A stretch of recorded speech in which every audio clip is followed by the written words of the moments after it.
प्रिय विद्यार्थियों, कैसे हैं आप? सही होंगे और सभी नियमों का पालन कर रहे होंगे, आशा है। आज का हमारा जो दूसरा विषय है वो है वाक्य।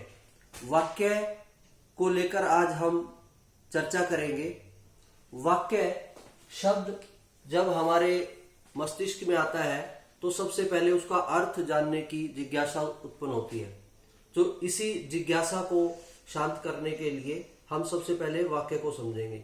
वाक्य होता क्या है? वास्तव में वाक्य पदों का एक निश्चित और सार्थक क्रम होता है जो वक्ता के भाव को, वक्ता के द्वारा कही गई बात को सरलता से समझाने में सक्षम होता है। तो वाक्य पढ़ते ही उसका अर्थ हमें समझ में आना चाहिए। अब बात आती है, एक वाक्य है कि कमल खाना खा रहा है। अब ये वाक्य पद के दृष्टि से, क्रम की दृष्टि से, अर्थ की दृष्टि से सही है, लेकिन इसी वाक्य को हम कहें है कमल खाना खा रहा तो भी बात हमें समझ में आ रही है। लेकिन जब हम व्याकरण की बात करेंगे तो व्याकरण की को अध्ययन करते हुए हम इसके पदों का एक निश्चित क्रम निर्धारित करेंगे। तो पदों का निश्चित क्रम और सही अर्थ ही क्या कहलाता है? वाक्य। तो वाक्य का अर्थ आप समझ गए हैं। अब हम वाक्य के अंतर्गत रचना की दृष्टि से वाक्य के भेद की चर्चा करेंगे। रचना की दृष्टि से वाक्य के 3 भेद होते हैं। आप भली भांति इसे जानते हैं, पहले भी आपने पढ़ा है। रचना शब्द में देखिए 1, 2 और 3, ये 3 वर्ण है, र, च और ना। इसको हम इस प्रकार याद कर सकते हैं कि रचना में 3 वर्ण है, तो रचना की दृष्टि से वाक्य के भी 3 भेद हैं। पहला सरल, दूसरा संयुक्त और तीसरा मिश्र। सरल वाक्य जो आपके अंग्रेजी में जिन्हें हम सिंपल सेंटेंस कहते हैं, वो सरल वाक्य होते हैं। सिंपल प्रेजेंट, सिंपल फ्यूचर और सिंपल पास्ट। तो वही साधारण वाक्य हिंदी में क्या कहलाते हैं? सरल वाक्य कहलाते हैं। तो सबसे पहले हम सरल वाक्य का अध्ययन करेंगे। आपके सामने एक वाक्य लिखा हुआ है, श्री राम अयोध्या के राजा थे। तो ये एक सरल वाक्य है, सिंपल साधारण वाक्य है। और दूसरा वाक्य आपके सामने लिखा हुआ है, सूर्य पूर्व दिशा से उदय होता है। दूसरा वाक्य जो है वो एक सार्वभौमिक सत्य है, सार्वभौमिक सत्य है। तो इससे आप जान पाएंगे कि जो सार्वभौमिक सत्य वाले जो वाक्य होते हैं वो आपके सरल वाक्य कहलाते हैं। सरल वाक्य को हम समझने के लिए उद्देश्य और विधेय के माध्यम से इसे समझने का प्रयास करेंगे। उद्देश्य और विधेय। देखिए, उद्देश्य और विधेय क्या होता है? वाक्य में जिसके बारे में बताया जाता है वो उद्देश्य कहलाता है, और उद्देश्य के बारे में जो बताया जाता है, यानी उद्देश्य को छोड़कर जो वाक्य का बच गया जो भाग है वो क्या कहलाता है? विधेय कहलाता है। इस वाक्य के द्वारा हम समझेंगे। देखिए, श्री राम अयोध्या के राजा थे। किसके बारे में कहा गया है? बिल्कुल सही कहा, श्री राम के बारे में इसमें बताया गया है। तो श्री राम जो है वो क्या हुए? उद्देश्य। अयोध्या के राजा थे, ये जो वाक्य है ये विधेय कहलाएगा। तो वाक्य में जिसके बारे में बताया जाए वो उद्देश्य, और उद्देश्य के बारे में जो बताया जाए वो विधेय। इसी प्रकार दूसरे वाक्य में आप देख सकते हैं, सूर्य पूर्व दिशा से उदित होता है, तो सूर्य के बारे में बताया गया है, और जो बाकी बातें हैं वो विधेय कहलाएंगी। तो इस प्रकार जो सरल वाक्य होता है उसमें सामान्यतः एक उद्देश्य और एक विधेय होता है। तो ये सरल वाक्य की पहचान है। दूसरा, सरल वाक्यों में सामान्यतः कर्ता क्रिया होती है, कर्ता और क्रिया होती है। अब कर्ता और क्रिया जो है वो एक से अधिक भी हो सकती है। इसी प्रकार उद्देश्य 2 भी हो सकते हैं, जैसे मोहन और सोहन खाना खा रहे हैं। तो मोहन और सोहन, इसमें ये दोनों पद क्या है? ये उद्देश्य है। तो जो साधारण वाक्य होते हैं, सरल वाक्य होते हैं, उनमें सामान्यतः कर्ता और क्रिया होती है। सामान्यतः एक ही क्रिया होती है, मुख्य क्रिया होती है, उसे कहते हैं, और वो वाक्य हमारे सरल वाक्य में आते हैं। तो इस प्रकार हम कह सकते हैं कि जो सरल वाक्य होते हैं ऐसे वाक्य हैं जिसमें सामान्यतः एक क्रिया और कर्म होता है, और इसमें कर्ता भी होता है, कर्ता क्रिया कर्म। जैसे मोहन खेल रहा है, इसमें क्रिया है और कर्ता है। मोहन क्रिकेट खेल रहा है, अब इसमें कर्म और जुड़ गया। तो हम ये कह सकते हैं कि ऐसे वाक्य जिनमें कर्ता, कर्म और क्रिया, या कभी कभी क्रिया कर्म का लोप होता है, वहां पर कर्ता और क्रिया होती है, तो ऐसे वाक्य सरल वाक्य कहलाते हैं। उदाहरण के तौर पर हम समझना चाहेंगे, पक्षी उड़ रहे हैं, अध्यापक पढ़ा रहे हैं, बालक ध्यान से सुन रहे हैं, माताजी खाना बना रही है, डॉक्टर मरीजों का इलाज कर रहे हैं।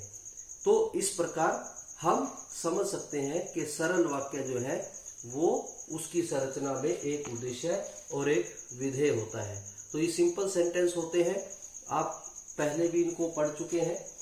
तो दूसरा जो वाक्य है वो है हमारे पास, दूसरा वाक्य है संयुक्त वाक्य। संयुक्त वाक्य जो है वो रचना की दृष्टि से वाक्य का दूसरा भेद है। संयुक्त का अर्थ क्या होता है? संयुक्त का अर्थ है मिला हुआ, कंबाइंड। जैसे आप क्लास में संयुक्त रूप से बैठते हैं, एक साथ बैठते हैं, तो वो विद्यार्थियों का संयुक्त रूप हो गया। तो संयुक्त रूप, विद्यार्थियों का संयुक्त रूप क्या कहलाया? कक्षा कहलाया। ऐसे ही सैनिकों का संयुक्त रूप क्या कहलाया? सेना कहलाया। तो संयुक्त का अर्थ होता है मिला जुला। तो संयुक्त वाक्य को समझने के लिए पहले हम इसकी परिभाषा देखेंगे। संयुक्त वाक्य में दो या दो से अधिक उपवाक्यों को या पूर्ण वाक्यों को योजक के द्वारा या समुच्चय बोधक अव्यय के द्वारा जोड़ा जाता है। जिस तरह से फेविक्विक जो है दो चीजों को जोड़ देती है, उसी तरह से जो दो उपवाक्य या दो सरल वाक्य होते हैं उनको समुच्चय बोधक अव्यय के द्वारा जोड़ दिया जाता है। समुच्चय बोधक अव्यय के अनुसार जो समानाधिकरण समुच्चय बोधक अव्यय होते हैं वो आप सामने देख रहे हैं, जिसमें और, तथा, अथवा, लेकिन, इसलिए, अतः, वरना, या, परंतु, किंतु, अन्यथा। तो ये कुछ समानाधिकरण समुच्चय बोधक अव्यय हैं। समानाधिकरण, ध्यान दीजिएगा, आपने कक्षा 8वीं में समानाधिकरण समुच्चय बोधक पढ़े हैं। तो जो समान स्तर के दो वाक्यों को जोड़े वो होते हैं समानाधिकरण समुच्चय बोधक अव्यय।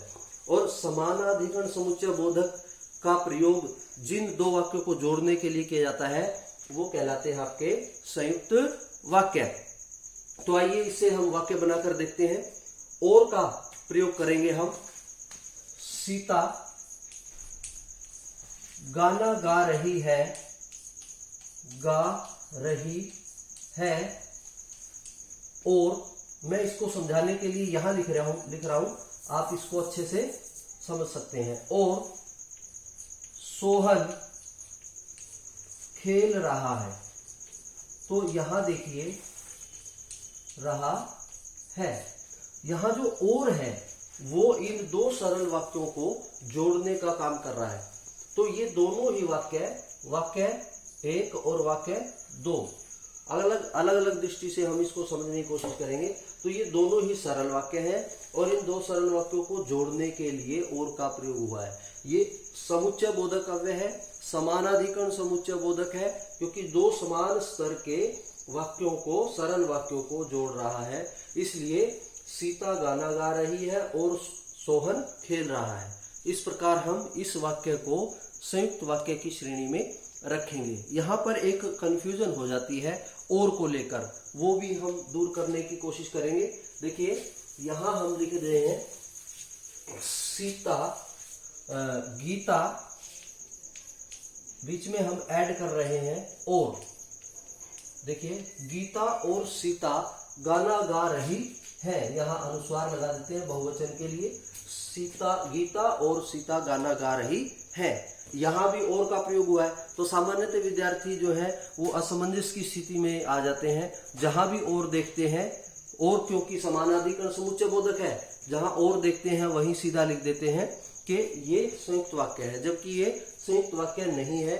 यहाँ पर ध्यान दीजिए आप, यहाँ पर एक पद आपके पास है गीता, दूसरा पद है सीता, जबकि संयुक्त वाक्य में और का प्रयोग जो है दो समान स्तर के वाक्यों या उपवाक्यों को जोड़ने के लिए किया जाता है। लेकिन यहाँ पर आप देख सकते हैं गीता और सीता दो पद हैं, तो दो पदों को जोड़ने के लिए यहाँ पर और का प्रयोग किया गया है, इसलिए यहाँ पर ये वाक्य जो है वो संयुक्त वाक्य नहीं है। इस चीज का आपको ध्यान रखना है।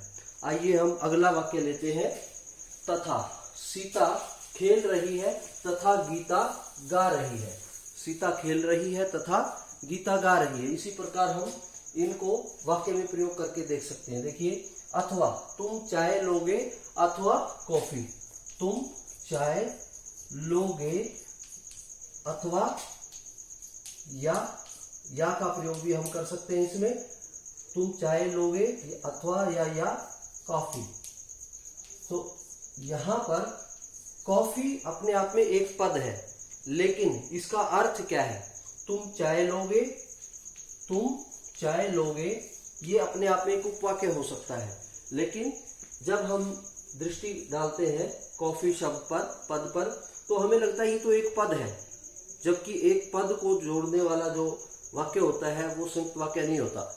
लेकिन यहाँ पर ध्यान दीजिए आप, तुम चाय लोगे ये उपवाक्य है, अथवा कॉफी लोगे, जो लोगे पद है उसका लोप कर दिया गया है यहाँ पर, तो ये भी अपने आप में एक उपवाक्य है। तो इस प्रकार तुम चाय लोगे अथवा समानाधिकरण समुच्चय बोधक अथवा कॉफी, तो कॉफी लोगे इसका अर्थ ये है।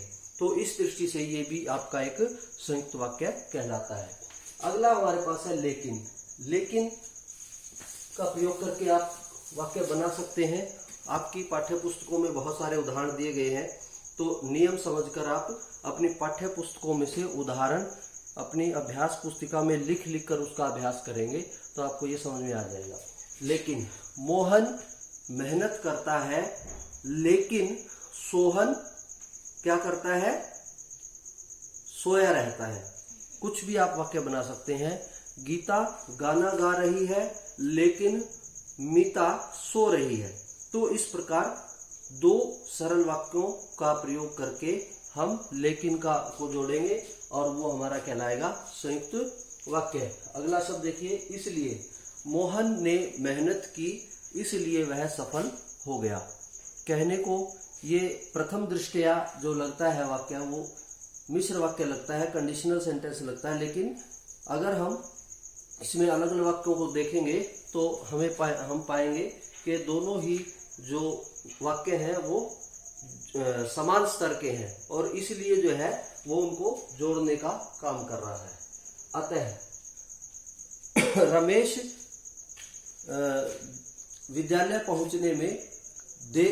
रमेश को विद्यालय पहुंचने में देरी हो गई, अतः उसे कक्षा अध्यापक ने डांटा। तो अतः जो है कक्षा अध्यापक ने डांटा, रमेश को विद्यालय पहुंचने में देरी हो गई, ये दो समान स्तर के वाक्यों को जोड़ने का काम कर रहा है। तो अगला हम देखते हैं वरना। मेहनत करो वरना सफल नहीं होगे, तेज चलो वरना समय पर नहीं पहुंच पाओगे। तो वरना का प्रयोग हम यहाँ पर ले सकते हैं, या का प्रयोग हमने कर लिया है। आगे है परंतु और किंतु, दो पद है। यहाँ पर आपको ध्यान देना है, परंतु और किंतु का प्रयोग एक वाक्य में एक साथ प्रयोग नहीं करना है। यदि आपने परंतु और किंतु दोनों का प्रयोग एक वाक्य में किया तो वो आपका मिश्र वाक्य बन जाएगा। आपको परंतु या तो केवल परंतु का शब्द पद का प्रयोग कीजिए या किंतु का प्रयोग कीजिए, ठीक है। अगला है अन्यथा। इसका हम वाक्य में प्रयोग करके देख लेते हैं।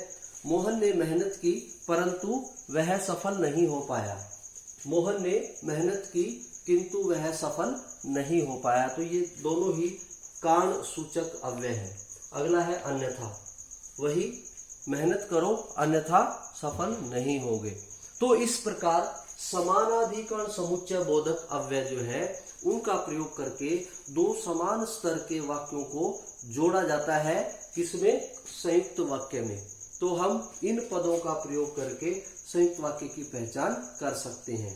अब संयुक्त वाक्य को हम सरल वाक्य में बदलना कैसे बदला जाता है और दो सरल वाक्यों को संयुक्त वाक्य में कैसे बदला जाता है, ये हम अगली वीडियो में करेंगे। तो आशा है कि आपको सरल वाक्य और संयुक्त वाक्य के जो नियम है, की जो पहचान है, वो स्पष्ट हो गई होगी। इसे आप अभ्यास पुस्तिकाओं में लिखकर अभ्यास करें और जो भी समस्याएं आपको आती हैं, जो भी प्रश्न आपको आते हैं, तो वो आप अपने अध्यापक से पूछ सकते हैं।